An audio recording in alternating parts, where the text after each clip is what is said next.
In this video, I'll be showing you how to view your YouTube playlists. But anyways, getting into it, it's actually super easy to go ahead and do this. So what you want to go ahead and do is open up your YouTube application. Now you can do this on anything you're using, whether you're on iPhone, Android, Samsung, or anything like that. Now, once you have it open, all you want to go ahead and do is go to the bottom right where it has your profile icon. You're going to see a lot of different things here, but you're going to see playlists as one of the options. So go ahead and click on that. Now, it's going to show any different playlists that you have, and all you want to do is find whatever you want to, open up or anything like that.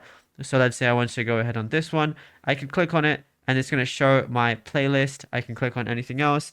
There's going to be any playlist that you've made, and if you want to view something, you can. And of course, if you want to go ahead and delete something, press these three little dots, and then you're going to be able to delete whatever you want as well if you want to. And yeah, it's as simple as that. Now, if you found this video helpful, be sure to drop a like and subscribe. And also, be sure to check out all our other tutorials that we've been posting on the channel as well, because there is a lot to go through, and you might find something that you didn't know about yet.